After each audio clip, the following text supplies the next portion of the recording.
Hey there, I'm Elisa Connor, ex-corporate marketer turned entrepreneur. I escaped corporate to chase my passion a few years back, maybe 20 years. And along the way, I made all the mistakes just so you don't have to. Chances are you have a pretty full career. You've got experience, expertise, and probably a whole lot of education. The problem is, people can't find you. They need you, but they can't find you. This is why each week on the Second Act Entrepreneur Show, we feature expert education, marketing insights, and mindset shifts that are going to help you create a profitable business so you can secure your legacy, ensuring that you thrive not only in your first career, but also your second act. Welcome to the Second Act Entrepreneur Show. Hello, and welcome to the show. I'm so grateful for you and for having you here.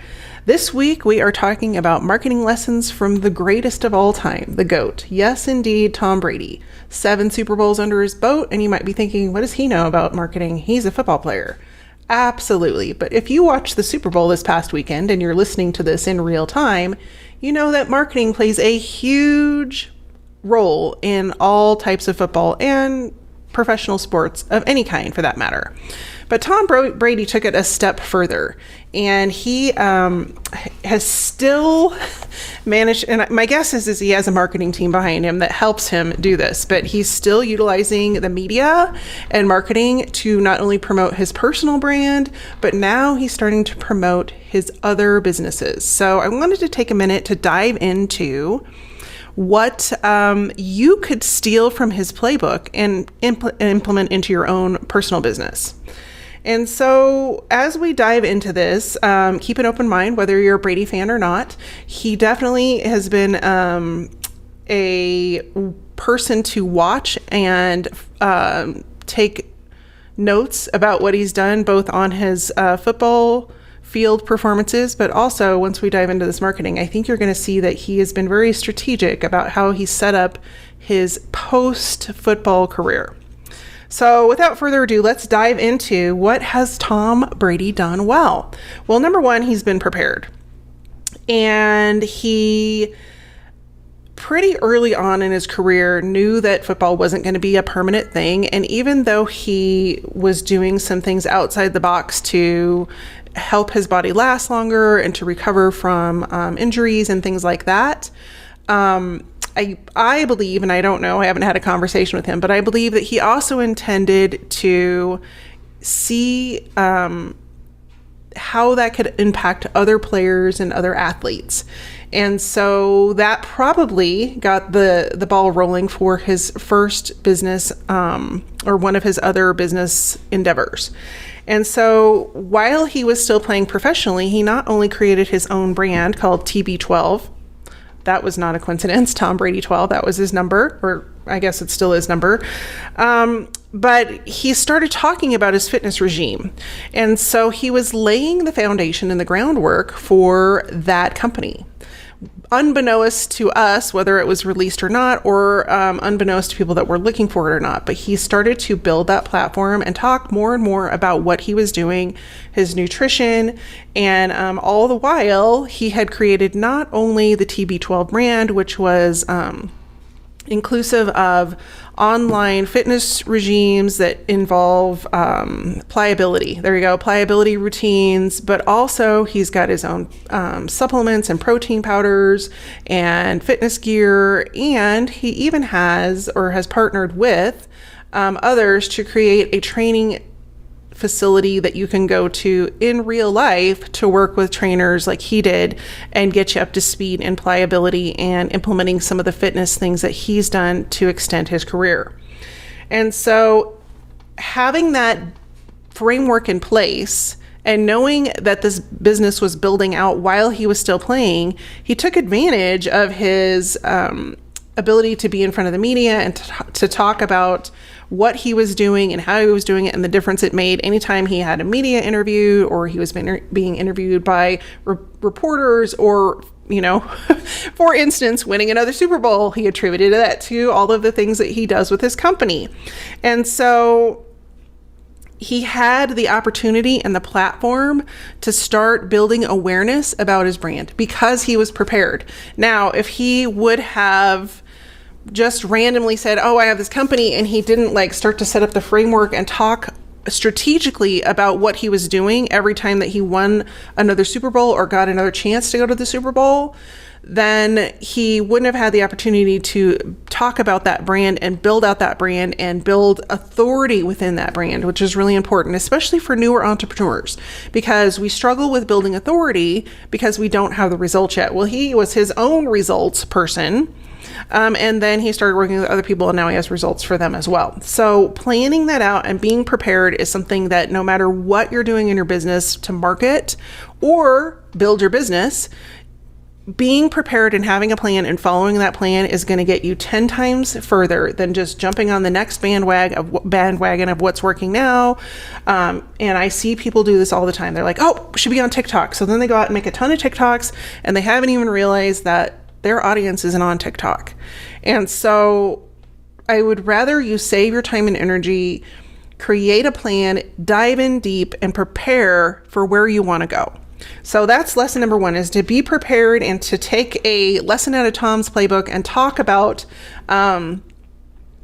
your plan as often as possible. And so it doesn't necessarily mean you're talking about your product all the time, but all roads lead to the sale.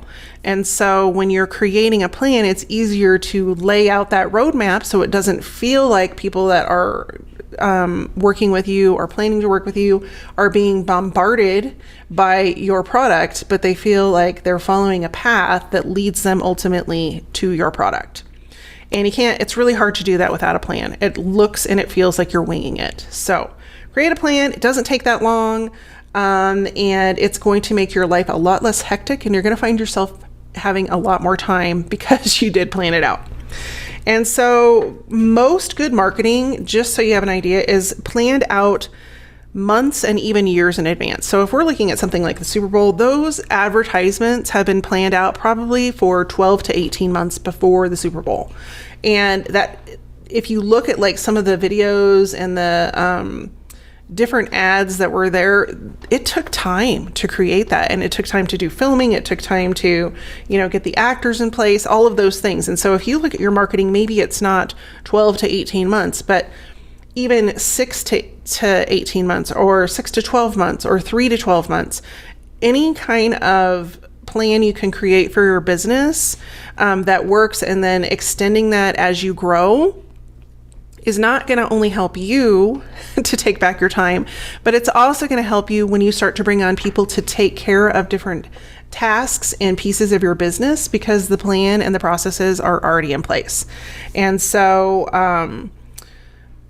I want to encourage you to create a plan and just document it somewhere. Document what you're doing, document how you're putting that plan in place. And most importantly, as you're implementing that plan, to measure what's working and what's not working so you can pivot and shift if you need to. And that will likely happen. So measurement is something I see most entrepreneurs just throw out the window, and then they just jump on something new rather than seeing what did work and what can be tweaked and fixed instead of creating a new product or process or promotion. So speaking of, when you're creating a plan, one of the things you can do is to create automated email series. And I see so many people that have great downloads or are starting to move towards building their email list with a great freebie, but then they don't put into their plan to create nurturing emails to move those people down the sales funnel. And so they get the email, and they get one email that says, hey, here's your freebie. And then they don't hear from you again until you're ready to sell something. And I've seen this happen again and again. And people really struggle with that welcome series. So because of that, because I want you to have really delicious lip smacking emails to send to your potential clients, and your leads, I have created a really great resource for you called a welcome email sequence that works. And you can go and download it. It has templates, or it has guidelines for 5 to 7 different emails. There's actually 7 different guides in there to create 7 opportunities for you to get in front of your audience and not feel like you're selling and pushing your product, but instead creating relationships, building engagement, having them look forward to opening your email the next time that you send one, and building trust, because we all know that people buy from people they know, like, and trust is a huge factor there. So go and grab your copy of that guide. It's free, and you can find it at alisaconnor.com/email guide. That's spelled ALISACONNER.com/email guide, all one word. So diving back into the other few lessons that we can learn from Tom Brady about marketing. This, the second one is, he's so good at it, and he does it flawlessly, and it just seems so easy. And once you try to do it yourself, you're going to see how he is the master, because it is not an easy thing to do, but it can be done with practice. And I'm sure he didn't do it right the first time either, but he builds anticipation, and he does it so well. And you know, the number one way to build anticipation is to shut your mouth and not respond, because people are waiting for you to say something. And so I'm going to use a recent example. As you may have heard, Tom Brady announced his retirement. But prior to that, there was a news leak, and it came from some pretty well-known reporters in the sports industry, and they leaked it on Saturday. I remember, because I was kind of heartbroken, because I'm a little bit of a Tom Brady girl crush, or guy crush. I don't know. Anyway, I have a crush on him, just like, because I think his brain is brilliant. And he's really good at what he does. But instead of responding, so there's all of these people that are like, yep, he's going to retire. And this was on Saturday. And then you heard Sunday and into the weekend, his agents and different people saying, hey, we haven't heard anything from Tom. We're not going to verify this is true or not. You got to wait to hear it from the GOAT. And so he waited, and he didn't respond. And I think he might have been out of town, but either way, he didn't respond. He didn't respond to his agents. He didn't respond to the people that represent him.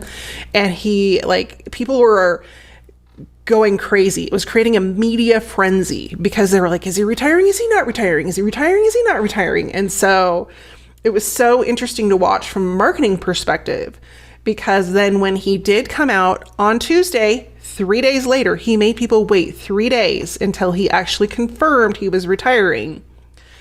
And there's more to this story to come. But he came back and said, yes, I am going to retire.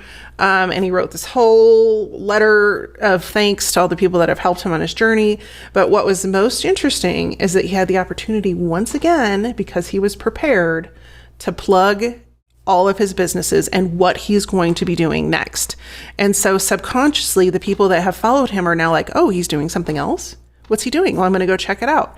And so it was a great way for him to strategically market his next adventure, while still closing the loop after the media frenzy build, because people are now looking out, waiting for him to respond, closing that loop with yet another opportunity to stay and connect with Tom Brady and become like him, and, implement the things that he's done in his life, to stay healthy, all of that stuff. And so the saga continues, because now there's more media frenzy around, is he really going to retire? Or is he only going to retire for a year? And so you've already heard the clips, as the Super Bowl was winding down, of him being propositioned by other teams. For example, San Francisco, where he grew up, is like, hey, you should come play with us. I don't know if there's validity to any of that. But the point is he's staying top of mind in the media, which is what every business does when they are good at marketing. And so I want you to think about how you can build anticipation about your product, about your service, about what you do, about how you help people. And there are some definite ways to do that. And there are some ways to get free press around it if you're really strategic like Tom Brady. And so when you're putting together your plan from step one, think about ways that you can start to build anticipation and excitement about what's coming. So if, for example, you have a product launch or a special promotion coming, how can you start building anticipation for that 2, 4, 6 weeks before you ever bring it to the forefront and announce it? And that's what every good marketing company does. It's not just Tom. You see it happen with Apple. they like start telling you about their new product 2 months in advance. And then they have people lined up outside the store to go buy it. And you see really good companies that are smart with their marketing do the same thing over and over. So my challenge to you is to go look at those favorite brands that you follow and see who does this. Another example of a smaller company, I follow a company called Gina K Designs. They do card making supplies, rubber stamps they're not really, they're polymer stamps, but stamps for creating cards. And she will build anticipation for her release 2 to 3 weeks. Now she does a launch every month. And so she doesn't have quite the runway to build anticipation, but she does a really good job. So she goes live twice a week. And so she starts building it, 3 lives ahead of time. But she also is really good at planning. She's also really good at step 1 because she's got her next launch planned 4 to 6 to 9 months in advance, because she, especially currently, because there are supply issues, she's got to ensure that she has those products in stock. And so she's got to be prepared and creating a marketing plan so that she can be assured that those products are actually in stock before she starts promoting it. But you can definitely build anticipation. It just takes thinking outside the box a little bit, getting creative about how you're getting people excited about it, and just planting seeds. So step number 2 you can steal from Tom Brady is to build anticipation. And then step number 3, this is really important, and it goes along with building authority and also validity in who you are and what you do. And that is to share the win. And I see so many people that do really great work and they get people results and then they don't talk about it. They don't share the success stories. They don't share the case studies, or they don't collect them, which is even worse because then you go back 6 months later and people are not excited anymore. When people are excited is when they're getting the results. So if you can put something into place to capture those results right when they happen, you're going to be far more likely to grab a hold of their enthusiasm and get more details about how you've helped them. And so after nearly every Super Bowl, Tom Brady celebrated that success, not only his success, but the success of his team. And he also had expressed accolades for all of his teammates.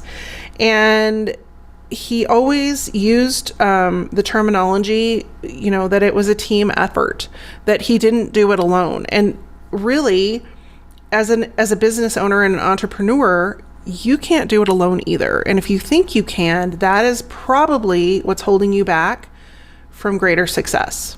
And I know because I've been there. And the sooner that you can offset and let go of some of the things that are really time consuming, the quicker you're going to grow. And so I'm in the process of that too. Everyone's learning together. But when you can focus on the people around you, and whether that's a coach, your clients, different programs you've done, and realizing that it's a team effort, and that you can't get there by yourself. No one can. And that good marketing really does focus on the win of other people. And so there's so many people that will talk about, oh, my product does this, my product does that, blah, blah, blah, blah, blah. But they don't talk about what it actually means to the people that have worked with them or had success with them. And so really good marketing specifically focuses on the transformation for the customer.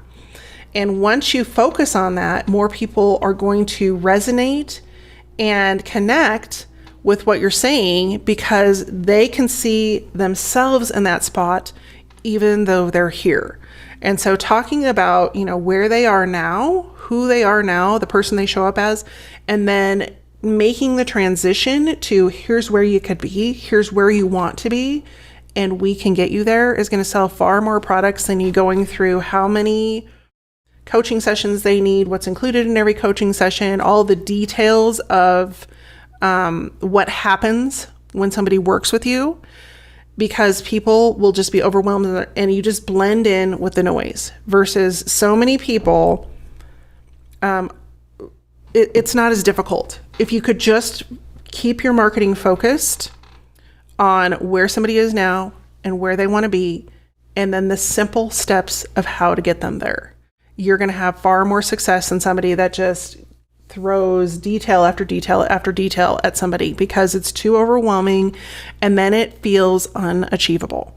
And one of the best ways to show that transformation is through reviews, it's through customer success stories, it's through testimonials, in any way that you can incorporate that into your brand. Maybe that's a video, maybe that's having them on a show and they can talk about how that worked, the relationship working with you was, and where they started and how they got to where they are, all of those sorts of things. So that's it for this week. I'm going to just round up those 3 one more time, just so you have a quick roundup and can keep them top of mind. Number 1, be prepared, create a plan. Number 2, build anticipation for your brand, for your promotions, and for the things you have coming up, instead of just throwing it out there. And number 3 is share the success. Share success stories, share your own success stories and where you've come from, and focus on the transformation. Thanks so much for tuning in this week. Feel free to go grab that resource, Creating a Welcome Series That Works. You can get it at elisaconnor.com/email guide, and I will see you next week. In the meantime, take care, be well, and stay safe. Did you miss something during the podcast? Maybe forgot to take notes? No worries, we've taken all the notes for you. All the resources, links, and information in this episode you can find over at elisaconnor.com/podcast. That's ALISACONNER.com/podcast. Looking forward to seeing you next week.